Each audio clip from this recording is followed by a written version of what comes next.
in the city of Warner Robins, Georgia, where our ministry, the Community Action Team, has asked the various candidates in the city, those who are vying for city council posts, to come and share, and they've agreed to do so. So we're excited that the next hour, hour and a half, we're going to spend together. And we thank you so much for joining us in this telecast, and pray that you're going to have an evening that's full of information, and you will get to know these candidates who are vying for the various posts. But before we go any further, let us invoke the presence of the Lord. God our Father, we thank you once again for the blessings of this day, for life and all that you give to us. Thank you for this evening and for what it's going to mean and what it means to the city of Warner Robins as we go forward. Bless these our candidates now and our time of sharing. In Jesus' name we pray, amen. Before introducing our candidates, I want to give a hearty welcome to a very dear friend of mine, Dr. Darrell Vining, who's pastor of the Hebron Fellowship Baptist Church right here in the Warner Robins community. So he literally is going to be posing questions, and I will interrupt and interject every now and then. But thank you, Dr. Vining, for agreeing to share with us this evening. Glad to be here. Just a couple of housekeeping things. Early voting ends Friday, this Friday the 29th. This Friday the 29th. You can go to the pavilion right here in Warner Robins up on Watson Boulevard, or I'm told the Board of Elections in Perry. So either of those two persons. And again, I want to encourage you, go on and get it done. Early voting will end Friday of this week. And of course, the election will be on November the 2nd, and you will have to vote in your designated area, your precinct, or your district. So please, let's get it done. And if you happen to miss it, November the 2nd is our general election. I want to just do a brief introduction of our guests this evening, and we will have them do a minute or so of self-introduction as we go forth. Vying for post 1, to my right, is Mr. Derrick Mack and Miss Leslie Morales. And Mr. John Nichols was not able to be with us this evening, but he's going to miss out on all the fun. That's all I can say. Vying for post 3, Miss Angie, Eugene, welcome. Mr. Scott Howard and Mr. Keith Lauritsen. And for post 5, Mr. Clifford Holmes Jr., there you go, and Mr. Michael Jones. So we greet each and every one of these candidates. So as not to waste any time, I turn it over to my able host this evening, co-host, Dr. Darrell Vining. Thank you, Pastor. We are glad that you all could make the time to be here.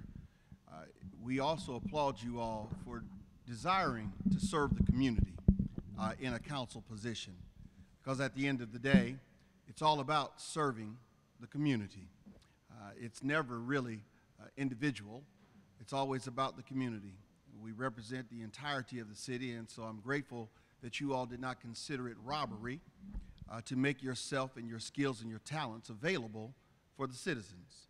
I would like to give each of you an opportunity to make an opening statement about what it is that you stand for in this election, and I would like for you to keep those remarks within 2 minutes, so as we can allow time for all 7 of you to be able to share, and then we can get into some little meatier questions beyond your platform points. And so we'll begin with our citywide post 1.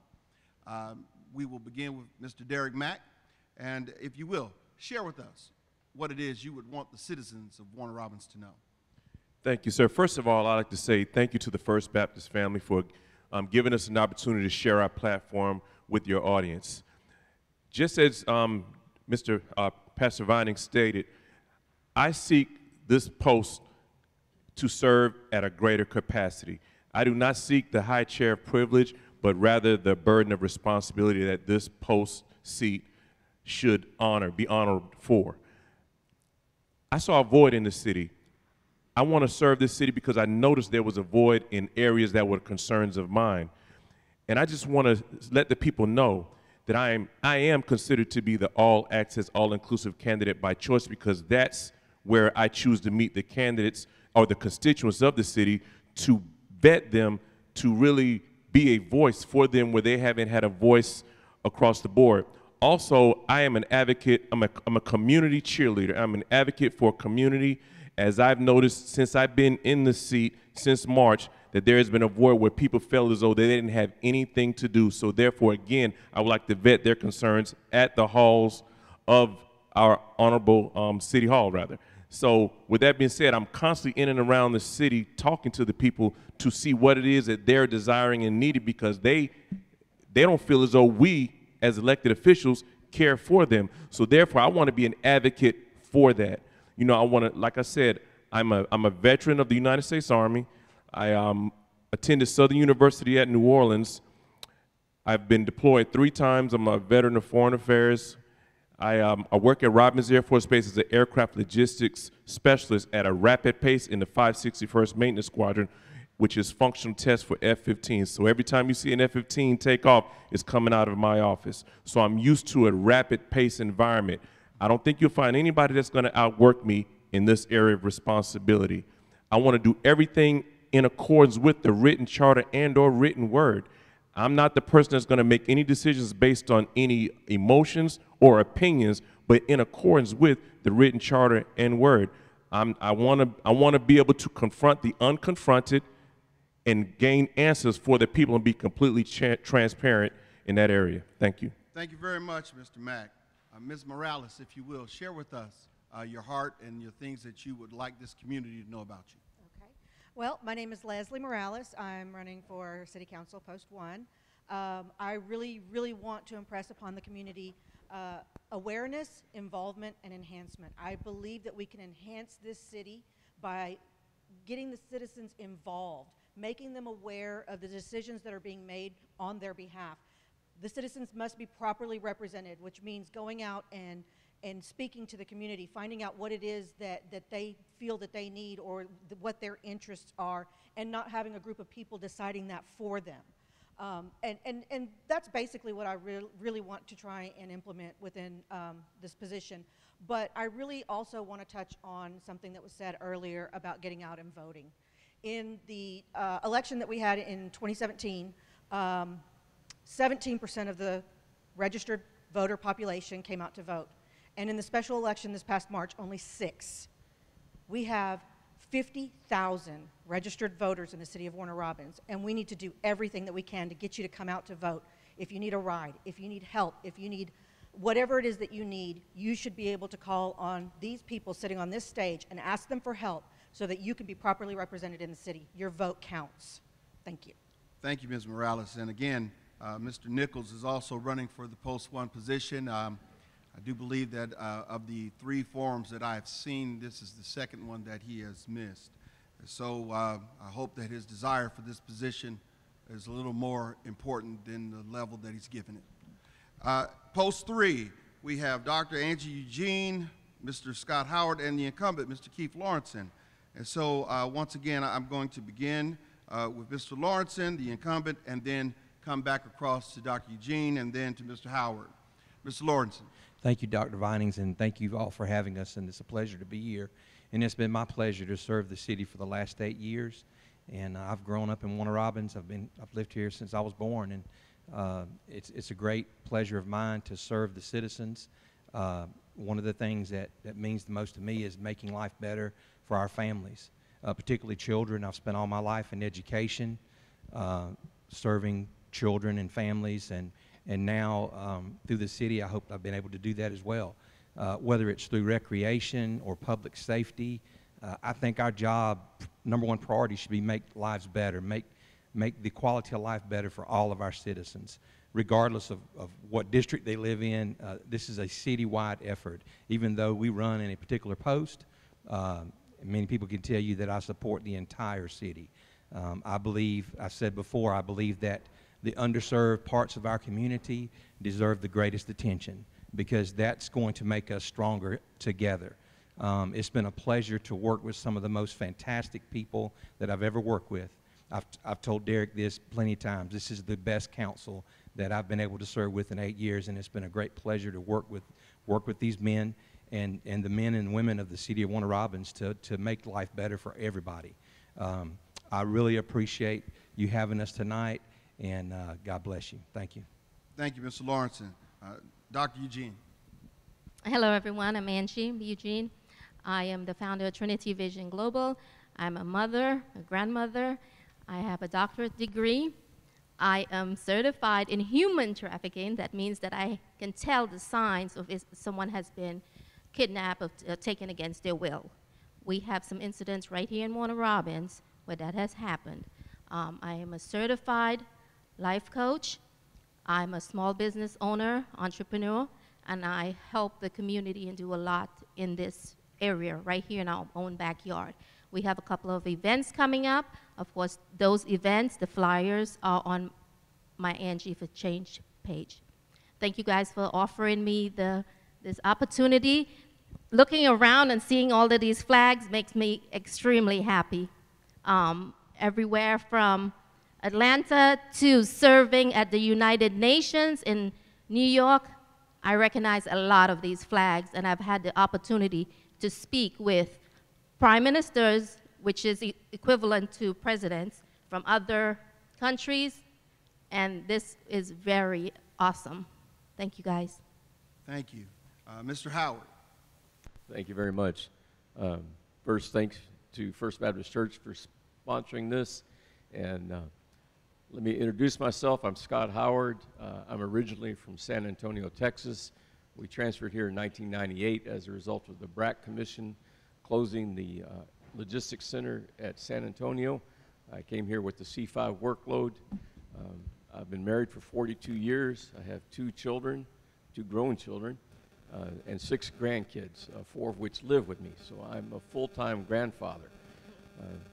The reason I'm running for this position is that I want to help improve the city, as all of us say. I feel like I can make a contribution to this city, and this is my way of giving back. I'm a retired Air Force veteran. I'm retired civil service. I retired from the base in 2015. And so in one capacity or another, I have served all my life.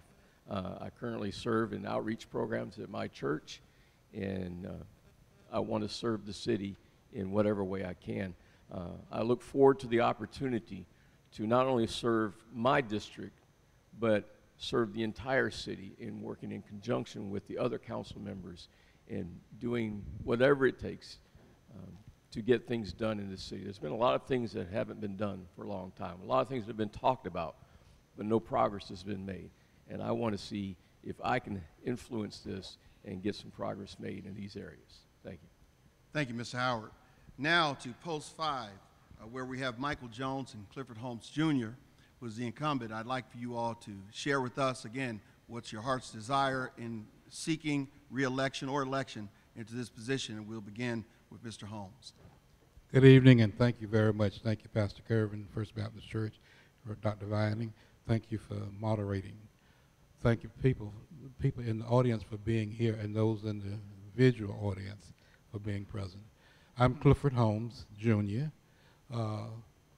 Been married 54 years, taught school here 42 years, and 2 years of that 42 was at the State Department of Education, Division of Vocational Education. I serve in Post 5. This is the 12th year that I've been in this post. I was out for 4 years because I ran for mayor, did not get that calling, so I sat out 4 years and was invited back and thought about it and came back and was elected. I've been serving, as you can see, education for 42 years, 12 years here. That's 54 years of service right here in Warner Robins, Georgia. And that's just a few months of being, as long as I've been in Georgia, period.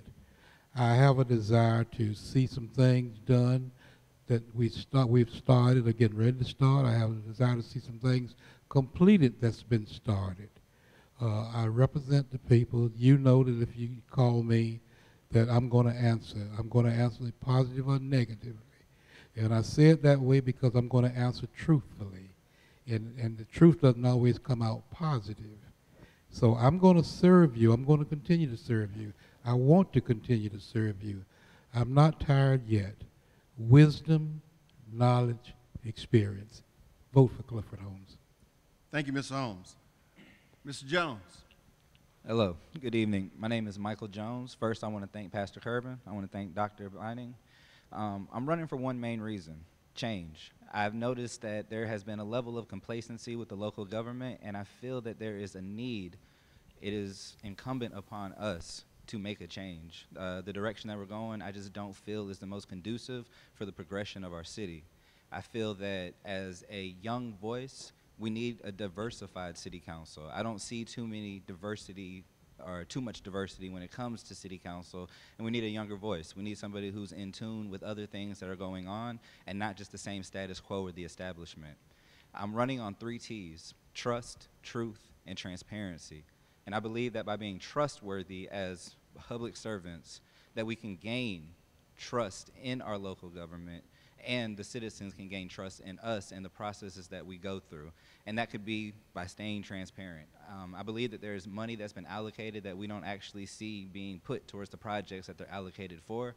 I want to stop that. I want to be a voice that actually speaks out about the things that are going on in our city. I don't want to continue to see people sitting on their hands. I don't want to see closed mouths. I think that we need to be as loud and as vocal as possible because our community and our citizens have been screaming for a long time that they want change. They want things to happen now. There's people who have been on council for a while, and thank you to the things that they have done. But right now, I think it is definitely time to move forward with the things that we've been saying we're going to do. And my platform's brief. I want to address the blight. The community that I'm going to represent is very blighted, deteriorated, dilapidated buildings. We need to address those, and there's different ideas and innovative ways to do such. I want to address economic development. I want to address the crime. There are other ways than just having police respond to crime to address those issues. I think we need to work on preventing crime rather than responding to it. I want to bring programs to the children so they can have something other to do than just sports. I want to get them introduced into STEM so that they can be prepared for the upcoming world that they are going to be thrust into. And then I also want to address the senior citizen community, and I want to help with them. I want to help provide more programs and possibly remodel parts of the Wellston Center so that they can have a better facility so that they can actually do their functions and events. So my name is Michael Jones. I'm running for Post 5, and I appreciate this opportunity. Thank you very much. And again, thank all of you for sacrificing your heart, your time, as well as your families, sharing you with the community, even in the campaigning and the election process. How we're going to proceed now is I'm going to ask you questions by post, and they're going to center around 4 particular areas, but they're not going to be post 1, answer this question, post 3, answer this question, post 5, answer the same question. I'm going to rotate the questions so that would allow for there to be some time to think, and also that we can hear about some different issues, because all of the issues are not germane to all the posts, but they are germane to all the citizens, okay? So beginning here, I'm going to start with post 1.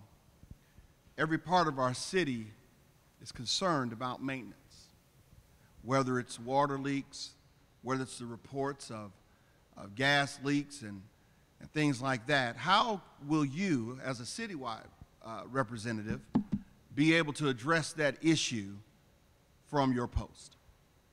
And I'm going to ask you first, Mr. Mack, and then Ms. Morales, and then I'll come back with a question next time, and I'll reverse that order. Thank you, Dr. Vining. That's a very, very good question, as is a major concern of mine and dear and near to my heart, as I've recognized a lot of those issues that you mentioned in your question. The one thing that I would like to implement, and I've already talked to our city administrator, is what I like to call the city repair enhancement process, where we have weekly to bi-weekly meetings with all of our department heads to synchronize all of our efforts to recognize the highest level of constraint throughout our entire city and allocate all of those resources to that particular area until it gets well, and then level it off to the next constraint in the city until all those areas of responsibility are met. I've been meeting with citizens all over the city concerning the water leaks, and it seems as if most of the water leaks as of late are on the newer side of town because of the materials that were used in building these communities weren't vetted properly. And I believe the city, we have to do a better job at holding these developers accountable, and that's what I would like to do at least 10 years after these communities have been built, hold them on the hook to be responsible for any mishaps that may occur based on their faulty, shabby materials that they've used. Therefore, it won't be placed upon the burden of the city to repair it after the developers may have gotten their money and left. I've talked to the mayor about it. I've talked to a few of the department heads about it, and they're in complete agreement as for what I'm implementing or wanting to implement. But we have had a lot of leaks, but we have 6 crews working 6 days a week, every day, trying to fix these leaks. When you fix one leak, there's another leak. I think we need to be proactive instead of reactive, because it seems since I've been on council, most of the things that we've done concerning those areas have been reacting to the issues instead of being proactive. So therefore, it would be a perfect opportunity for what I call the city repair enhancement process, is the synchronization of all department heads through meetings bi-weekly. And if you're not completing a task that has been identified as a constraint, there needs to be accountability across the board so that we can see tangible growth in our efforts when we say we want to fix our city. There's no accountability. Everybody seems they're doing their own thing or they have separate agendas. So therefore, if we place it on a spreadsheet where we can identify them and you give them a timetable to complete it, and if it's not completed within that time frame, then we need to allocate more resources until we get well in that area and move to the next one through a matter of identifying and prioritizing the constraints in the city. Therefore, we see tangible progress in all of the areas of concern. Thank you, Mr. Mack. Ms. Morales, maintenance in the city. As a first-time person running, what's your perspective as a citizen in observing some of these issues we're talking about? And then, again, what do you propose as ways to answer or solve this problem? Well, in speaking with some of the citizens recently during my campaign, I actually spoke with a very lovely couple this past weekend who was actually very concerned about the water leaks that are in their neighborhood. They did indicate that they had repeatedly contacted the city and that they were told that it was, going to be taken care of, it was going to be taken care of, and they finally inquired as to how is it that the city knows where they're going to be taking care of a problem. And they were informed that the city would come out and put a white flag where the leak was. They informed the person that they were speaking to on the phone that there was no white flag, and there hadn't been a white flag in the 3 months that they had been calling the city. That next week, there was a flag out there for the water leak to be addressed. I think that comes down to accountability of the city, accountability of the people who are being contacted regarding these leaks, and finding out, if you call one day and you speak to one person, and you call them the following week and you speak to a different person, that person should still be aware of what it is that is happening with that specific leak. And I don't think that there's enough accountability in that area.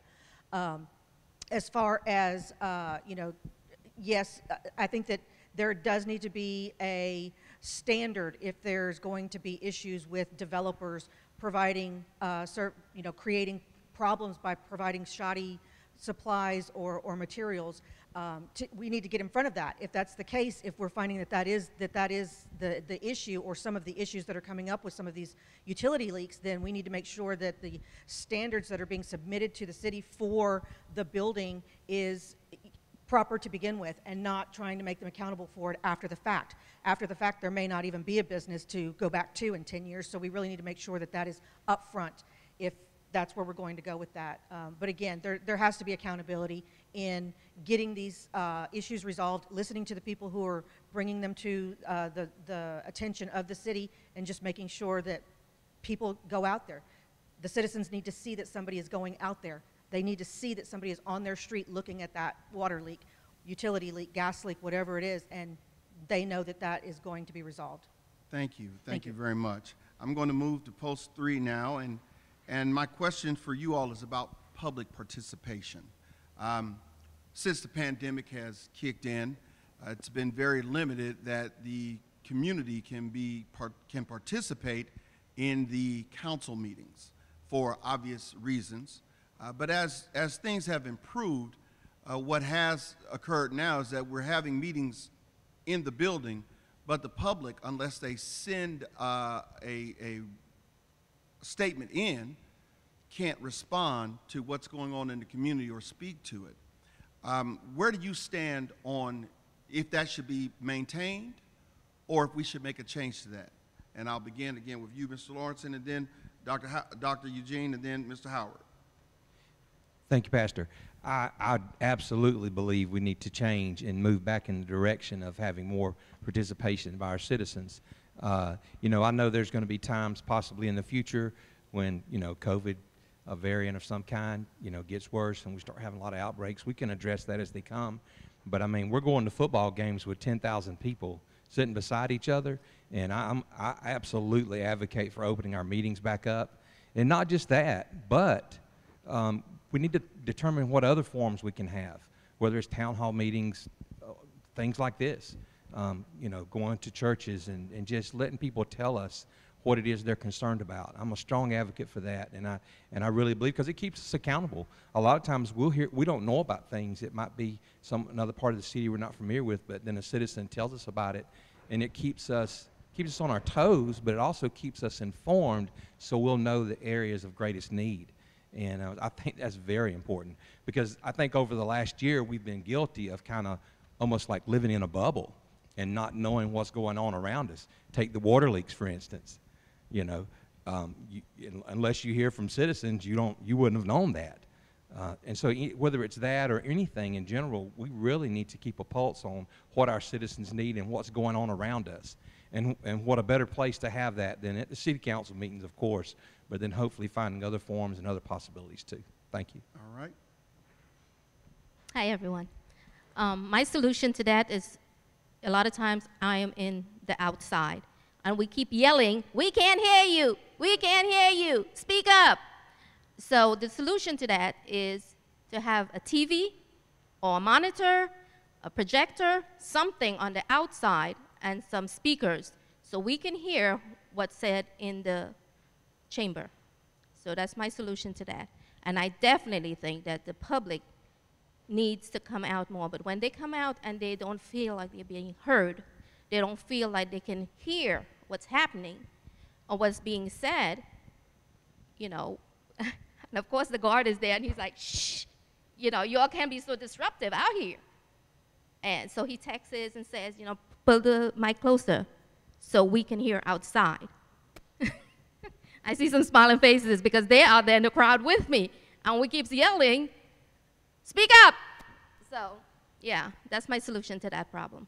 Also, we can have events outdoors. We do a lot of events at the park, outside events, so that's a great solution. Mr. Howard. I think that we're ready to open council chambers back up and allow people in addition to having overflow capability. I like what she said about having a TV or speakers out there so that people can hear, because she is right. When you're sitting outside those glass walls, it's very difficult to hear what's going on in there. But beyond that, I would like to see each council member meet with their own constituents so that they can get a feel for what's going on in their cities, in their districts, excuse me. You can meet with homeowners associations, various clubs in and around your district to find out what they're thinking. In addition, you can transmit to them what is happening in the council. A lot of times I read the city council minutes, and council will have voted on things, and I have no idea what they're talking about. I didn't know that was an issue. I didn't know, and I don't know why anybody voted like they voted. I don't know anything about it. It's just a line item in the minutes, and that's the end of it. So I would like to see council members do a better job of transmitting information to their constituents so that we can know what's going on, and hopefully that will encourage them to get more involved in the decision-making process in the city. The second part of that question that I asked you all concerned community participation in the council meeting. And it's not just a matter of opening the doors, but right now, if you are a citizen and you hear something discussed in the meeting, the normal council meeting had a section at the end where the citizens could come up and make a statement, could ask a question. Whether the question was answered or not, it's just that it's citizen participation. Where do you stand on allowing that to begin again versus the text or emailed in statements? Thank you. I know at times we've had certain issues, we've allowed them to come in and speak before we vote on things, or if it's an item of discussion. I'm certainly not against having them speak at the beginning of the meetings and giving them an opportunity to be right there and tell us what they're concerned about. Because if nobody tells us, like you said, you have an issue, you vote on it, you move on. So it's always good to hear different perspectives. A lot of times when we have zoning issues and things like that, everybody wants to come participate because it involves their neighborhood. So we do have great participation. But guess what? That's a great opportunity, and I truly enjoy that engagement. There are a lot of times we don't even, we may not have anybody from a community even represented when there's a zoning issue, and we don't hear from anyone. So it's great when those things do happen. And sometimes it's a little contentious, but you know what? That's what government's all about. It's about agreeing and disagreeing and getting along and working together and doing what's best for the citizens. And I certainly think having that participation, even up front, is a great idea. And I hope we can do that. Thank you. Thank you. Do you all want to share anything about the community participating, speaking in the meetings? I can go. Okay, so my solution to that is now we have Instagram, Twitter, TikTok, a lot of outlets where, yeah, Facebook is not important anymore. That's yesterday. So we have to keep up with the time. You know, I speak to a lot of young people, including my kids, their friends, their age, and they tell us, you know, they just don't feel that they're in the loop because this is where they hang out. So we have to start, as a city, when I say we, posting items where these young adults hang out. So social media is definitely an awesome. I use social media a lot for my businesses, and we get a lot of response. So let's start putting some of these items, agendas, out there so they can see what's going on. And even the meetings, minutes. Mr. Howard. I think Angie just called us old. No, I said change with the times. I'm sorry. Facebook was yesterday. What? Anyway, no, I am totally in favor of having a public forum, a designated time for citizens to approach and speak to the council directly.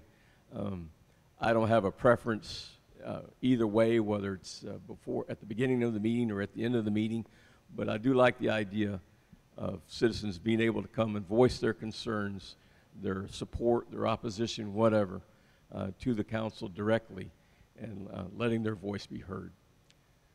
All right, this next question is for Post 5. When you look in the area, the post that you're serving in and desiring to serve in, what is an area that you feel is critical need in Post 5? And again, I'll start with you, Mr. Holmes, and then Mr. Jones, and then we'll reverse that order. Thank you. Thank you. Post 5, blight. It's terrible. And it didn't just get terrible. I can remember 12, 14, 16 years ago, we were put on the bus and driven through Post 5 to look at the blighted areas, the dilapidated homes, the dilapidated trailers that was there, burned down trailers, and we were told they were going to be moved. I have not stopped addressing that. Supposedly, we're getting ready to start doing something about that. Why has it taken so long? I don't know. But the constituents in Post 5 have not given up. I talk to people often, And one gentleman over in Post 5 area said to me, I've been here, I'm not leaving, this is my home, I'm going to stay here. So I agree, blight is the number one concern. Crime is not just Post 5. In fact, crime is all over Warner Robins. Believe it or not. And it's going to get worse before it gets better. So what are we trying to do about it? We're trying to bring in more police officers in. How are we doing that? Well, first of all, we're recruiting every day. You're posting every day job openings. But one thing we did do was that we approved a charter change for those officers retiring from other cities, primarily those officers retiring from the base, to be able to transfer right in, a smooth transition into serving in the city of Warner Robins. I had a major concern then. I still have a major concern. You got the training force right down the street in Forsyth. And I couldn't understand, and I still don't understand why it is we could not get officers out of those classes. Mr. Jones, number one issue in Post 5 that you perceive and what you've been hearing, and how can you address it? Yes, sir. Thank you. I agree with the incumbent that blight is more than likely the number one issue in the community that I'm running for, and there are different ways that we can address that. And I don't know about Facebook being in the past, but I was actually scrolling on it, and I came across this amazing idea that somebody had posted about where they were saying that in a certain city, they were waiving certain fees when it came to inspection and business fees for commercial or residential. And if we could look into something like that to where you don't actually have to pay the extra fees when it comes to remodeling your house, whether it's a driveway or something like that, or we could use that as an incentive to entice more businesses to come and open up areas on that side of town. So I think that was a great way to address that. We could also, like I say, always talk to the individuals who have these abandoned buildings, the ones who aren't part of the community, and see what it would take for them to get their stuff up to code, or would they rather sell it off so that we could have people who are a part of the community, who have a pride in the community, to actually open up their own businesses. And with the, the waiving of the fees, that's just a great incentive for them to want to continue to do business on that side of town. And then I also agree that crime is another issue. Probably the second biggest issue that we have over there. Like he said, it's citywide, but in that post there is, a prevalent amount of crime, and I disagree in the way that we go about it. I don't think a heightened police sense is always the best way, or putting more police officers on the street. I think that since they have such a dangerous job, why not attempt to make that job less dangerous? Why not attempt to prevent the crime from happening in the first place, rather than forcing them to have to continuously go into a dangerous situation? And the way that we do that is by addressing other areas. We address the lack of education. We address the lack of the homelessness situation that we have over there by addressing financial literacy courses, giving people a way to feel self-sufficient so that they don't have to actually turn to a life of crime in the first place, giving them the opportunity and the economic advancement to make sure that they have, so that they don't have to take when they have not, or when they don't have. So I think addressing crime in an innovative way by creating programs that help with homelessness, that help with mental health, that help with substance abuse, that help with those kind of issues that precipitate crime, I think that's the best way to address it. We got to prevent crime in the first place. I think that we need to be more proactive rather than reactive in the way that we govern, and I think that's all part of the change that I was speaking about earlier. So I think the number one issue is blight, and like I said, I think there's some creative ways that we could address that haven't actually been spoken about, and then also crime by addressing that in other innovative ways where we actually address the root cause of crime and figure out a way to prevent that, to make the job for the police officers even easier. Thank you, Mr. Jones. So now I'm going to shift slightly into the area of public safety. And Post 1, Mr. Mack, Ms. Morales, over the course of before either you were in the position of council, a decision was made to remove the resource officers from the police department, from the schools, and that worked for the city. Because our population was growing, we needed more officers on the street. I would like to hear what you think from the perspective of if we introduced our citizens, our youngest citizens, our most precious citizens, to have relationships with police officers by putting city police officers back in to the schools. Would that be helpful, and is that economically feasible? Ms. Morales, and then Mr. Mack. That's an excellent question. I'm not sure that I have a perfect answer for that, but I do think that yes, I think that establishing a relationship with officers at a very early age, letting them know that, that they are there to help and not necessarily there to come and, you know, arrest somebody or tell somebody that they're doing something bad. A lot of the first experiences that our very young have with police officers are them coming into the neighborhood to find or detain or whatever it is, you know, someone in their neighborhood. And so there is a level of fear when it comes to something like that. They've come into our neighborhood, you know, they took Uncle Joe, and you know, and that's all that they really know. There isn't a relationship built on trust. There isn't a relationship built on helping the citizens when it comes to having a resource officer in the schools. I think it's a great idea. I think that if the resources aren't currently there, I'm sure that they could be found. You know, we all have budgets at home. You know, we all have to try and figure out where our money's going to be best spent from month to month or year to year, or whatever the case is. So, you know, we shift things around, we move things, we find out what's, you know, what isn't working, what is working, and we try and you know, infuse that area.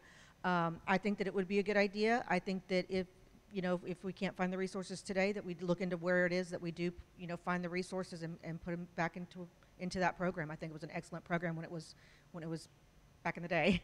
Thank you. Before Mr. Mack. Facebook. Thank you, Dr. Devine. I think, not necessarily to go off course, but I think one of the main issues we have with crime, or the idea of the police officer being the boogeyman, comes from having broken families. We need to instill a sense of family. And we need to also instill in those kids that these police officers and/or resource officers are our mission partners. They're not the boogeyman. Every time they show up, that does not mean that you're in trouble.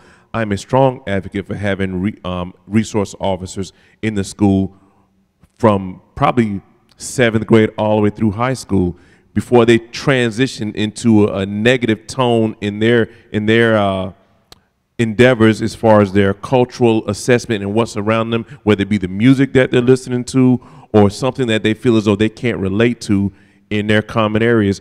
And parenting is an issue as well. We need to empower our parents with these resource officers. I think in the school system, there needs to be a forum with the resource officers, with the parents and the child, so that everyone can manage their expectations accordingly. And it all comes to accountability. Ma'am, if your child is disruptive in my class, we're going to hold you accountable, and that automatically implements them in the process. The resource officer is not your child's babysitter. This is the collective effort between everybody involved, because when they leave that house, they're a direct representation of what they've learned in the house. So therefore, what I would like to see is, with the Board of Education, like I said, have a forum when they go to the next level, when they go from elementary school to middle school, have a forum of understanding with everybody involved, whether it be counseling, resource officers, the child, and the parent. Everybody's present. The child, make him comfortable where he can ask questions and be asked questions along with the parent, and it can push all the way through high school. Before, I had gotten sick in 2019, but before that, I was advocating for my own nonprofit called the Immaculate Outreach Program for our youth, where it was a tangible program to take kids from the 3rd grade to the 8th grade with a group of mentors to tangibly hold these kids accountable, work with them, not just take them to an auditorium or baseball games and things of that nature, make it competitive. We will reward you for doing good. We'll reward you for doing good, but this is a competitive activity that the Immaculate Outreach Program for our youth was based on, from a program called The Son of a Saint. And we have to show these kids that there's a better way of life, because all they know, even the parents, all they know is what they know. They don't know what they don't know. And the reality is that with many of our youth, authority figures are a confrontational situation. And so we have to be creative as civic leaders to find what, even I have to do that. I mean, when I call people and ask them to come to my office, they think they're in trouble. And I'm like, no, I just wanted to sit and chit-chat with you. I understand how intimidating authority figures can be, and that's what police represent. let me move on, and I'll come back to that thought. Post 3. My question for you is that in the new budget, there's been $140,000 allocated for recreation facility maintenance. What do you think of possibly rolling back these fees that are being charged to seniors of $1 a day to walk or $3 a day to play basketball, and especially since with the new recreation facilities that have been built, the tennis center, the larger recreation center that has all the baseball fields, the ideal is that they are to attract business and industry into the city, which is supposed to generate revenue. The citizens have built these facilities with their SPLOS money, with their taxes that they pay. What are the chances, and what is your position on considering rolling back these fees? And I'll start with you, Mr. Howard, and then we'll come back to you, Ms. Dr. Eugene, and then we'll come back to you, Mr. Lauritsen. I'm fine with considering it. I don't know what the $140,000 goes for. You said maintenance, but I don't know specifically. If it's necessary to charge these fees to raise that $140,000, then we might want to consider a sliding scale of some kind based on your income, so that we can reduce the fees for people who have lower incomes. But I agree with you that we paid for these in the first place with our tax dollars, with our SPLOS money. So I don't know that this money has to come out of fees. If we do attract the outside industry that we said we're going to attract, their fees should cover these costs.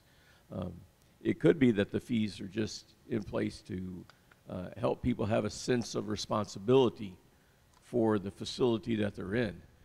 Because if you don't pay anything, you don't take care of anything. So I don't know that that's the case, but I think we could look at it. I think we could consider rolling back these fees. Like I said, at the very least, put it on a sliding scale based on your income. Dr. Eugene. So when someone who is in either a set salary or a set income, and they have to choose whether to go to walk and be healthy, which is great for their mental health also, or use that money to buy their medicine, to me that's a no-brainer. We should have people who are on a set income walk for free, because outside is too hot or too cold. They can walk inside for free. Now, I do know that there are, maintenance, but certain people just should not have to pay fees. $3 a day for basketball is not that bad. And I also know that if groups go out there to play, other groups or tournaments or whatever, that fee is paid by the group that they are representing. So, but for people to walk for mental health and for their well-being, no fees. We've already paid for that as taxpayers. So do away with it. Mr. Lauritsen. Thank you. Pastor Kervin, I remember watching you play football when you were in high school. And growing up in Warner Robins, just knowing that this was a sports town, whether it was football, baseball, whatever, it is a great place to live. And I was so burdened over 8 years ago at the state of our recreation facilities. We hadn't spent money to do any building in almost 40 years. And I'm not really sure why, but one of the reasons I ran 8 years ago was that very reason. And we have been blessed, and it's taken longer than I wanted it to, but I'm glad it took us longer because I think we got something even better. But when we did get those new facilities, and as we're still building those new facilities, there's a lot of excitement that comes along with it. And I think all of this is new, and I think just maybe out of a sense of not really sure and what's going to happen, not knowing what it's going to cost to run them, I believe we started charging these fees. Let me make this statement clear. I am 100% in favor of eliminating all of those fees.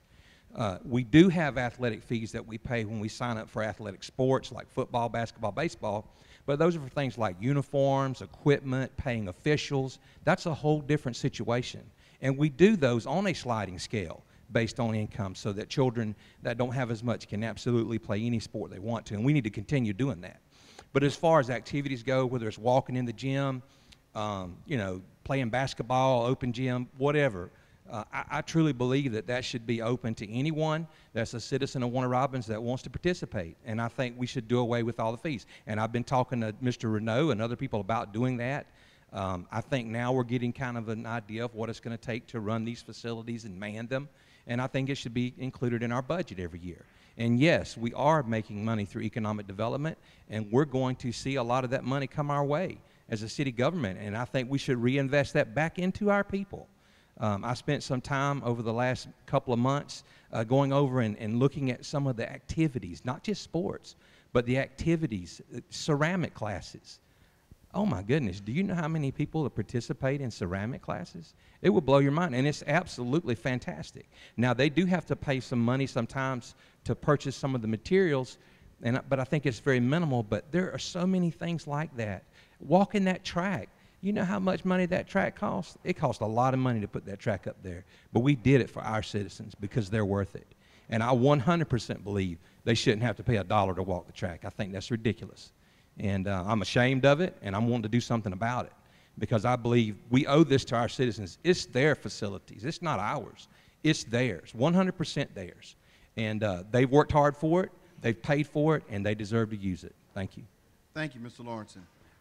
Going to post 5, I would like to shift our conversation a little bit. There's been a new emphasis with a new development authority that we are pursuing here in the city. And as it is created, each council member is allotted an opportunity to not only for this new development authority, but also with the Citizens Advisory Council. What is it that you look for people that you would nominate or recommend for those posts and positions? And I'll start with you, Mr. Jones, first, and then you, Mr. Holmes. Thank you. So first, for the Downtown Development Authority, the kind of individual that I see is somebody who is very, very knowledgeable when it comes to real estate type of endeavors or adventures. I think that somebody who has a great knowledge base of understanding city building and city planning, you know, whether they've gone to school for it, whether it's an outside hobby, something that they do individualistic research on. I just want them to be as knowledgeable about how to, you know, facilitate this type of project because it's something that we've been talking about for a very, very long time. And it's also something that as a representative of Post 5 could see a lot of economic growth that could come from having a downtown area. The type of industry that could attract would definitely be very, very beneficial to the citizens of Post 5 as far as providing economic growth, economic opportunity. So I'd want somebody who not only has a business savvy, but somebody who also has community ties, somebody who understands the historical, cultural, and significant value of that side of town and would want to put a lot of pride into that community. So they would have to also be some type of community liaison, somebody who understands what it takes to make that place as great as it could be. And as far as the Citizens Advisory Board, I feel it should also be similar to that. It should be somebody who has some type of connection to the community, some type of understanding of what is important to the citizens. So they have to have some type of reach, not necessarily a platform of their own, but some type of influence to where they can get a whole bunch of citizens to come to a city council meeting, or they can get a bunch of people to a hearing or things like that. So they can get more community involvement. They got to be able to reach across the aisle. They've got to be able to talk to anybody from the CEO to the janitor. I want somebody who is very well versed in understanding what drives, what motivates, and what inspires people. And I think that by having those kind of people in both of those positions, that those are the way that they could run most efficiently. Thank you. Thank you. Mr. Holmes. Yes, Downtown Development Authority first. What we talking about, when you're talking about developing the downtown development, we've got to have someone that knows business, has a business sense, a business mind, a desire to want to build. Now, one of the things that I say, and will say to you before we leave here tonight, is that it's my desire that we're going to rebuild Post 5 from Watson Boulevard to 247. We're going to rebuild it. I don't know how, but we are going to do it. When you keep building new subdivisions, new roads, the residents or the citizens tend to move in that direction. That's what happened. When I moved to Post 5, it was a affluent area. It was great. We had car dealerships and everything else. But as we built Russell Parkway, the car dealerships packed up, trucked up, and moved right on over to that side of town. But what you're looking at, when you look at Downtown Development Authority, you're looking at people of business sense, people that can bring in business, people that are business people already. You know, when you look at the Citizen Advisory Committee, we're looking at people that wants to be a part of the city of Warner Robins. I thought you were getting ready to allude to something earlier, Dr. Viney, but we as council, when these came about, each one of us were given one person to nominate to that authority, and we did at that time. And then people started dropping out or just stopped participating, period. We had people coming in with their own agendas, and that's something we've got to really be aware of and cognizant of. Everybody that don't come to work for the city, they come to build their pockets, fatten their pockets, and I'm going to always be opposed to that. Let me ask a follow-up question to that, and then I'm going to extend that question to the Post 1 candidates as well. Recently, Mayor Toms alluded to that there was a plan for development of Perkins Field that is separate from the issue of the litigation. And he said that there was a plan for a amphitheater and some other stuff on Perkins Field. How aware are you of it? Because we as citizens, first time we heard about it was in a forum. May I speak to that? Yes, sir. Part of it, yes. Part of it, no. Just for the record's sake, I voted in favor of the housing development on Perkins Field. I'm not ashamed of that. Why? Because you got Macon State College right across the street. You got Georgia Military right there. Everybody that go to that school don't necessarily live in town. But if they had somewhere to stay, we could have given them a place, at least a choice. Do I want to stay here or move here or whatever the case might be?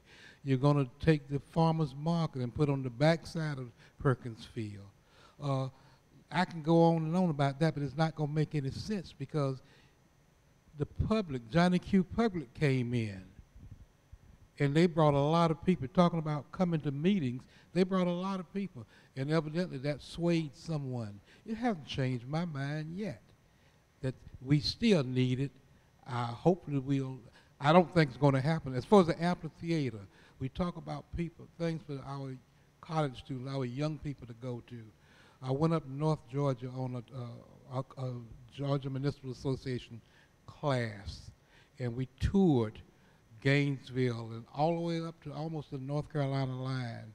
And this particular evening, we had dinner at a particular restaurant. When we came out of that restaurant, it was a crowd sitting on the ground right next to the restaurant, enjoying music and enjoying themselves.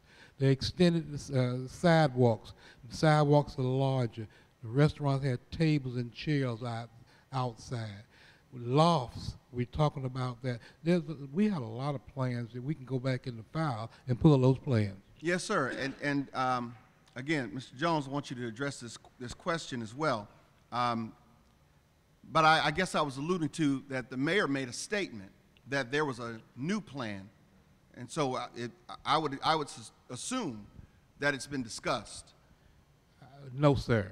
Thank you very much. That's what I wanted to know. Mr. Jones, any thoughts about this development? Yeah, so I recently heard about it as well, and it goes back to what I was saying earlier about transparency. I think that there is a lack of transparency when it comes to our local government. I don't believe that we're actually being told what needs to be told. We don't know what's being voted on until after the vote or until after the fact. One of the candidates earlier said that they can read the agenda, but they don't actually know what's on the agenda, and I think that's an issue. I think it should be dumbed down to where the youngest individual can understand it, all the way to, you know, a college PhD grad could be able to get it. I think that When it comes to the amphitheater, I've seen that there are funds that have already been allocated for it. I don't know what happened to those funds because I see there's no amphitheater there. So I don't know if that's due to the litigation and them not being able to particularly use that portion of the field, but I do know that there has been certain plans from the get-go, but if there's a new plan, it does appear that that wasn't brought up in council or anybody actually was able to know about that prior to the mayor saying it himself. So I think that that is an issue, and like I said, I think transparency is definitely something that we need more of when it comes to our local government.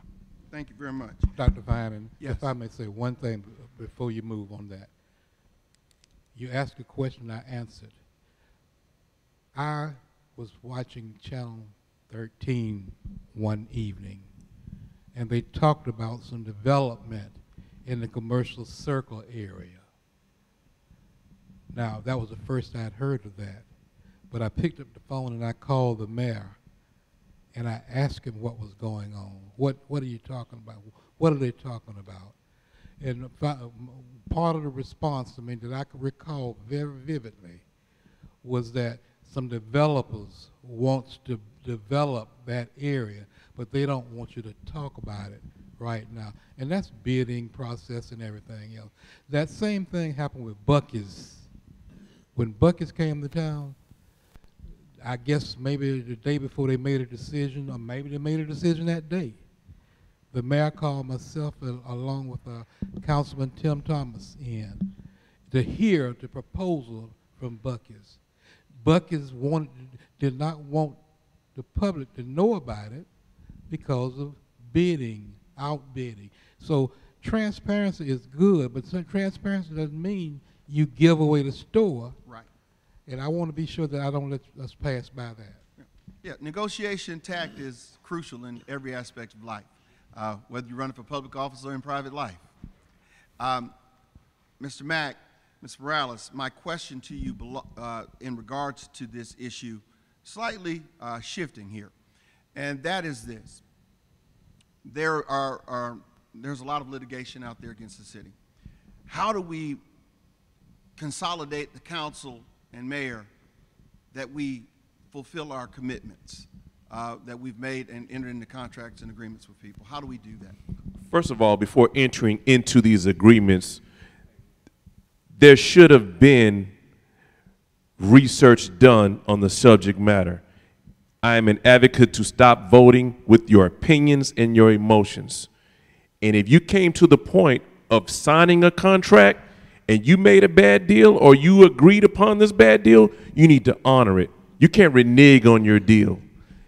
Even though if the deal is bad, we still have to pay hundreds of thousands of dollars in legal fees to defend the bad deal. So where was the research prior to going into the agreement? There's no accountability. There's no transparency. Back to what your question that I thought I was going to get an opportunity to answer about the amphitheater. I've been on council since April.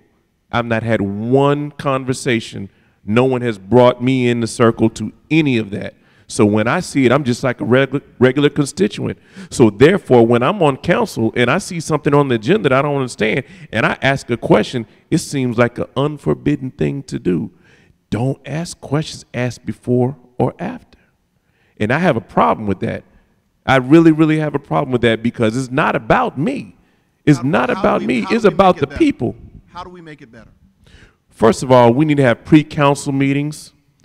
We need to have neighborhood committee meetings, which I'm on the board, Councilman Curtis on the board, and Councilman Bibb is on the board. We have yet to have a neighborhood committee meeting so that we can discuss the issues that are on the city's planning and zoning areas of responsibility. We have not had that opportunity. A lot of times we may get the agenda Thursday, Friday, and then we have to do our research within that time frame, and then we don't have an opportunity to involve the citizens of the city. And that's a problem for me, and I want to advocate against that because it could be true or not, but it gives the impression that there's something covert going on, that you're trying to hide something. And it very well may be that there's nothing to hide, and it could be something to hide. Or we're trying to get this pushed through before anybody finds out. And then we're into situations where we got lawsuits, litigation issues, and so forth. Ms. Morales, would you like to speak to all of this? It was a lot, wasn't it? It's Let's definitely a lot. Definitely a lot. A lot to think about. But yeah, there is a lot of truth to everything that everybody up here has said about that situation, especially with Perkins Field. Me personally, I love Perkins Field, and I would love to see that place turned into a little bring your blanket, bring your lawn chair. Let's put a big old movie theater up there and have a movie at night part, in the park type thing. As far as the development, all of the lawsuits, that's a big thing to mull over. There are no perfect answers for that. There definitely needs to be a lot of accountability in those areas. I was unaware of the number of lawsuits that we had until just recently. And I think that has a lot to do with, again, everybody here has said transparency, and I think that we are all for that. We all want to make sure that the citizens of Warner Robins are aware of everything that is going on in their city. I know that if you go to wrga.gov, you can look and, civic announcements is right there on the front page. You can see something one day, and if something didn't, work out properly for that, then that information is gone, and you don't see that anymore. I don't think that that's the right way to go about it. I think that information needs to be out there. Everybody needs to be able to find it. They need to be able to ask questions about it. Other than that, there's just a lot of research that's going to have to go into all of that. That was a very large question. Well, thank you. It was a very large question. But again, just to reiterate, city council, mayor, accountability, making the citizens aware of what's going on, giving them the opportunity to speak at the council meetings, not necessarily after, not necessarily before. If you hear something and you can't interject at that moment, or you don't write it down, you're going to forget what it was, and you're not going to remember before the next meeting and have to be put on the agenda and only get 3 minutes to speak to it before the meeting begins. There has to be more of this. This is great. I love this. I am so glad that everybody has come out to this. That's the only way that any of this is going to be fixed. If we are up here talking to you about what it is, the decisions that we are making with you, not for you. We don't know what's best for you until you come and tell us what is best for you. And then we take that, we research it, we find out where that kind of blends in with enhancing the city, enhancing the citizens, and making everything work together. Because you have to have unity in community. And if we don't get that, then we're never going to move forward. We will never move forward from where we are today, and we're going to end up with more lawsuits, more tax dollars going out the door. Thank you. I want to add to that about the transparent part and how agendas flip and change all of a sudden. I was advocating for a blighted area in Post 5, Tabor Drive. I've been very vocal about this. I put it on the agenda where the Hispanic community took that blighted area that's been blighted for, I know, 15 years, and made it a recreational area for themselves where they bring their kids, they play soccer, they painted their own fields, they have a referee and so forth. And I've been riding around the city at night, going around, just seeing what the real needs are, where the rubber meets the road. And I talked to them, and I said, since Perkins Field wasn't being used, we could take these bleachers, put it out there, enhance that field, take that blighted area that belonged to the RDA, put a park there for their children, because there's a strong walk-up community in an effort to feed giant food on Davis Drive. You run those people off, it's going to kill the community. Where you don't have growth in those areas, your city dies, is a proven fact. And so I went there and I met with several people. I spoke with the mayor. When he initially spoke with him, he said he wanted to obtain the area and give it to a developer to build apartments. I said, why would you do that and run these people off? So then when I proposed the park, then there was no agenda at hand. Then all of a sudden, after I brought it on the agenda that Monday, by Wednesday, city employees were cleaning the area out, and all of a sudden, a community garden is the highest priority in the city for an area that these people play soccer. I think it's a slap in the face, and it's a disgrace as far as what our city is showing these people that work hard every day. And that's some of the things that happen covertly when nobody sees it, when everybody else is away from city council. And those are things that disturb me. Thank you, Mr. Mack. I'm going to yield some time now to Pastor Kervin. Thank you. This is interesting.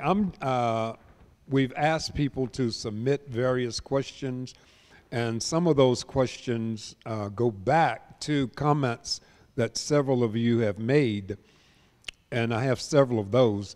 You mentioned bringing in outside industry. First part of that is, what are those industries, that you're working on bringing in? Secondly, where will they be located? You three that's on council now. Well, one thing that I've been advocating for day one is the continued use. If you go on the GMA website, it says G-Ramp is supposed to be ongoing.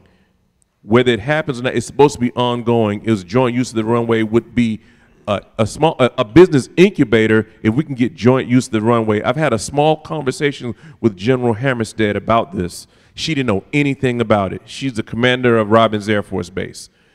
There's 93 acres north of the runway. If we could build some type of industry here so that we can have a diverse community and economic base in our city, then I think that should be the jump start for large corporations. If you look at the front street of 247, all those areas were vacated with the promise of bringing industry here, distribution centers here to be able to fly in and out of Robins, utilizing those distribution centers.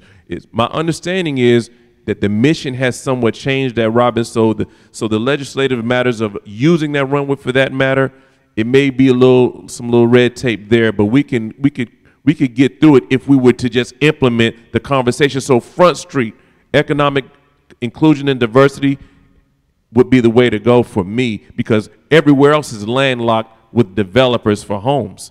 So we need to first recognize that we don't have the sewer and water capacity for large industry here. We need to fix that. That's been an ongoing conversation. Joint intergovernmental agreements with other counties to include Peach County and Houston County for that matter. We need to build the bridge and have a better communicable skills towards the relationships that we have and make them our mission partners in that area, because it benefits all of us. But we got too much of this going on. Too much self-serving going on, and we need to do that. If I can interrupt you, if you all would make your comments very succinct. G-Ramp, from what I understand, is dead, but we can pursue that later. But again, my question remains, where would these industries be located, and what are the industries? I'll go ahead. Yes, sir. I'll go ahead. Is this working? Yes. Okay. Mm-hmm. So I think the different areas of town, and there's certain places where I think we want to see certain types of industries. I'll give you an example. Next to City Hall, Perkinsville, we talked about that quite a while. You know, at one time when the developer came in to make proposals about that development, they were wanting to, they were selling it by saying we're going to put loft apartments and retail space and all of that, which that sounds great. You know, I'm in favor of that. And so when I asked how much retail space we're talking about, they said 2,000 square foot, which is about a quarter of the size of this room. 2 loft apartments. So I think we were misled a little bit on that, and I don't think that particular spot was the best use for it. I think in that spot, the type of industry we need there is a hotel, motel, conference center. It's something we've worked on for quite a while. We had developers interested at one time. They backed off a little bit. I don't know if it was because of the cat got out of the bag thing or whatever it was, but I still think that's something we need to pursue. I think that's an ideal location for a hotel, motel, conference center, being, you know, with this close logistically to the base. I could see that thing being full all through the week. A lot of travelers coming in and out. Then the retail space follows. Then all the shopping, the lofts, all of that follows. We have a lot of land behind the credit union over in the old off-base housing area. A lot of those areas, there's a lot of land back there. You could do future housing out there with more apartments and things like that for younger people or whatever. I think the amphitheater is a great idea. So that's kind of, I think, the vision for that area. Ramp may be somewhat dead, but it doesn't need to be, because what's one of the largest growing industries that we're seeing today? You're talking about the parcel industry, UPS, FedEx. Look at what Amazon's doing. I mean, hey, you know, that would be a great location for a carrier with a joint use runway. That'd be a fabulous industry to attract to that area.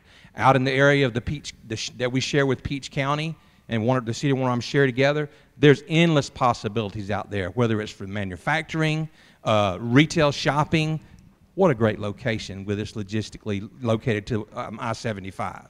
So I think we have to consider what locations we're talking about and what kind of industries would thrive in those locations. So I think the book is wide open. We need to focus on the right industries in certain areas. Mr. Holmes? Yes.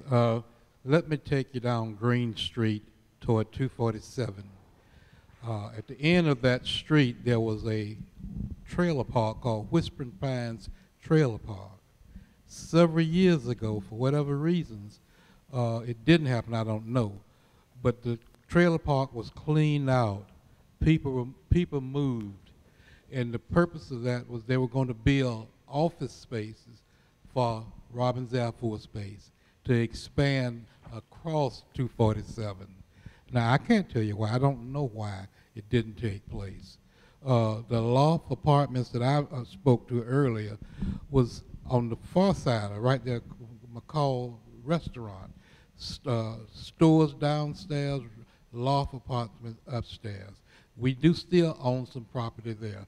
The RDA owned some property there. Reverend Lee, Darren Lee, former councilman, headed that group up there. So those buildings are still standing.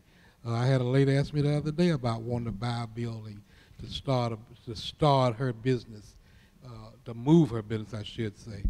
But the G-Ramp, as Reverend Kirby stated, that's closed. We started that back under Mayor Walker days, I think it was. And we worked and worked and worked, and for whatever reason, again, I don't know, but we talked about bringing larger planes in, as Councilman Mack alluded to earlier, larger planes in to use the runways on the base. I don't know what it's going to take. It's a lot of red tape. It's not going to happen overnight. It hasn't happened overnight.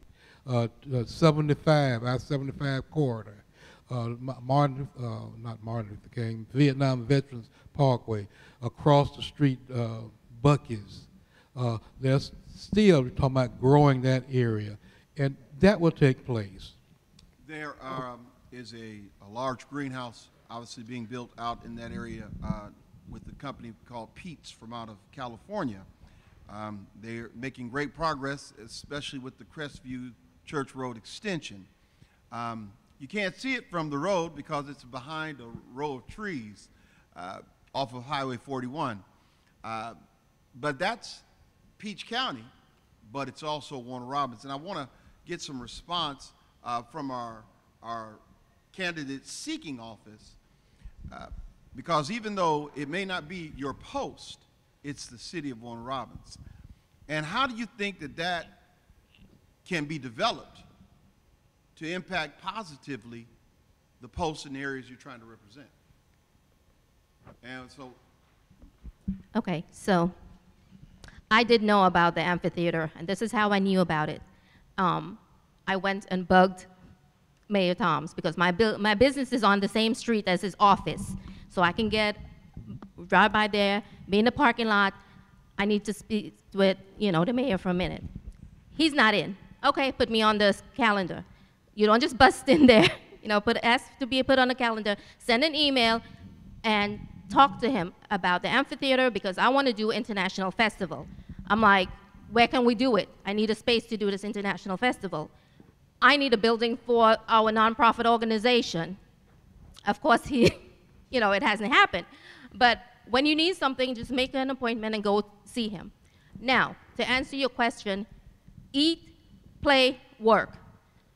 A lot of cities, including the neighboring cities, have places where you can shop on the first level, you can sleep at the top levels, and you work. Entertainment right in that area.